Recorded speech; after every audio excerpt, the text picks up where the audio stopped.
So, you know what I realized? I realized that being busy isn't the problem. Being busy without direction is the problem. Because listen, when your life is full, and if you have made it to this particular podcast, then your life is full. Okay, welcome. But when your life is full, what I have found is that your decisions become faster. They're more automatic, right? You're really focused on what's right in front of you, not because you don't care about what is happening in the future, but just because your present, like what's going on right now, demands your attention first. And so that's what you focus on. And over time, that imbalance quietly starts to shape your financial life. Hey, y'all, and welcome back to the Breakthrough Bestie podcast. I am your host, Angela Brock, and I'm a money strategist for women who are ready to take control of their financial life and build real wealth. This is the fourth video in a series that we have titled Invisible Links. So, listen, if you haven't watched any of the previous videos, I encourage you to go back and take a look. So, today we are actually talking about how being busy will impact your financial life and quietly breaks any financial balance, right? So, let's just get into it. So, listen, I had a busy week full of competing deadlines and priorities, right?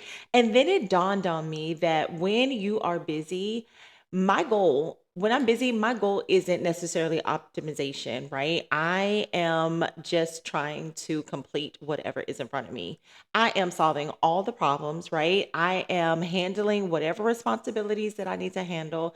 I'm meeting the deadlines. I'm taking care of what needs to be taken care of. And I'm not sitting down analyzing over every financial decision, right? I don't have time for that. When my life is full and busy, I am making decisions that allow my life to keep moving. And those decisions need to remove any friction, right? And they got to save me some time. And these are the type of decisions that in the moment make the most sense to me, right? But what I realized this past weekend was when I do that and I repeat that over time, it creates an imbalance. Not intentionally, but that imbalance actually just happens automatically in the hustle and the bustle of me living my life. Right? Think about your kitchen counter. When life is calm, everything has its place, right? Things are put away, things are organized, they are maintained. But when life gets busy, and you can tell that your life is busy and there is an imbalance, right? Because on your kitchen counter, or let me just talk about my kitchen counter, right now there are piles of mail. There are bags of leftover groceries, not anything, the perishables are put away, but like the stuff that I bought at the grocery store that actually needs to go into either the bathroom or the linen closet or upstairs. There are mailers, papers, things that I need to go through, stuff from my grandson's school. There is things that I'm going to look at later, right? Like it's just a bunch of stuff and chaos on my kitchen counter. And nothing feels permanent, meaning I know that eventually I'm going to go through whatever is on the counter, but I just place those things, there for right now. But over time, right? Every single day, I add a little bit more and a little bit more to the kitchen counter until it just becomes crowded.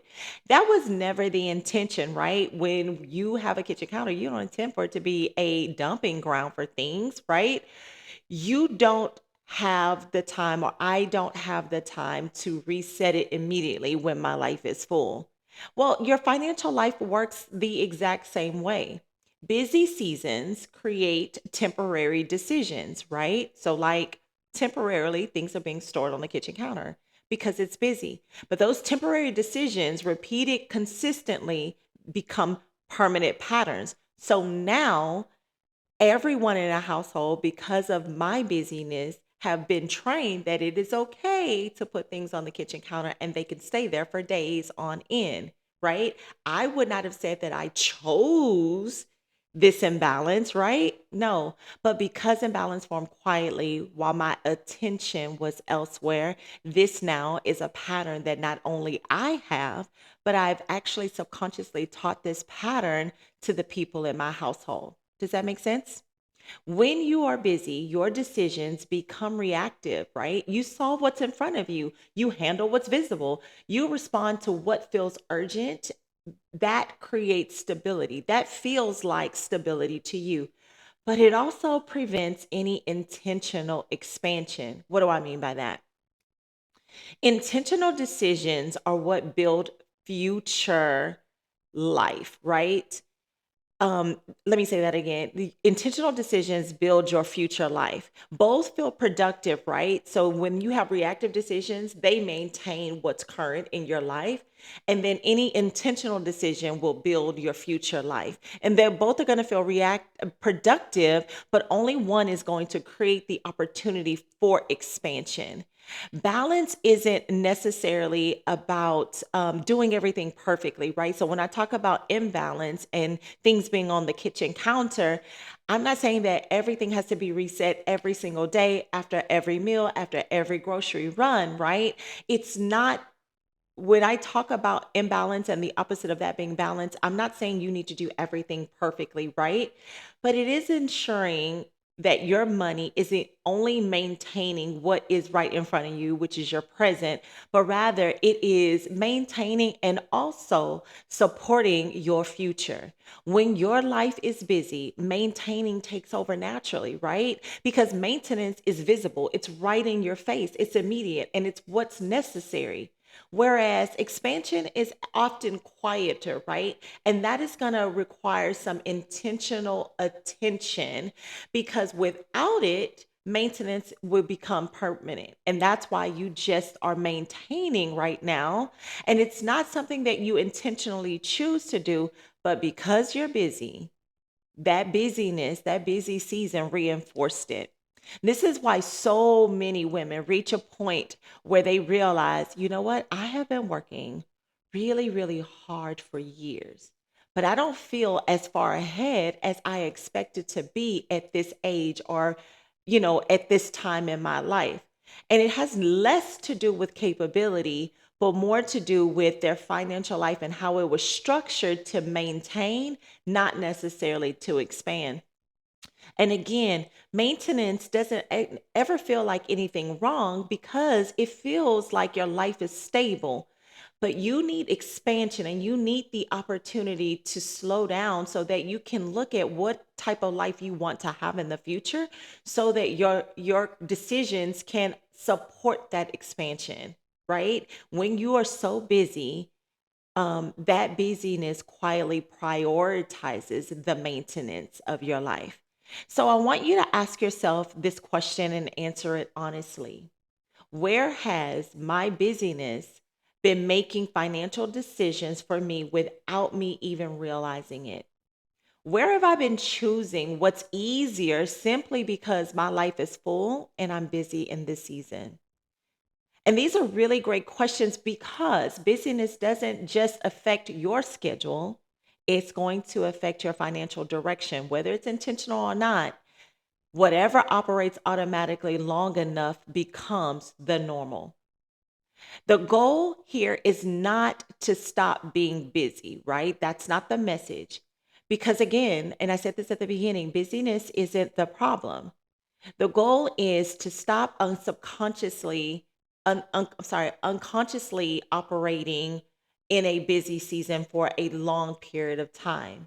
So now, once you recognize that busyness has quietly been shaping your financial life, you can regain the ability to redirect it and be intentional about the direction that it's going to go.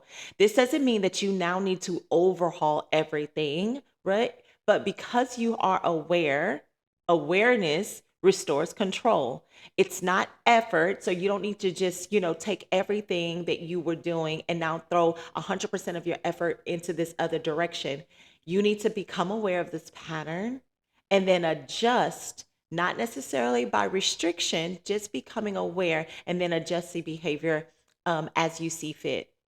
Think of it this way. Imagine using a GPS that was programmed years ago, right?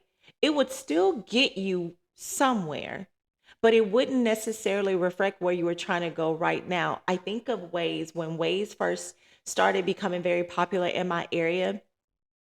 It would tell people to, when they would use it to come to my house, it would tell people to get out and walk, right? Because Waze was built before my neighborhood was established. And so it had not caught up to the new roads and the new streets and the new directions because it was an outdated GPS system. Your financial blueprint is going to work the same way.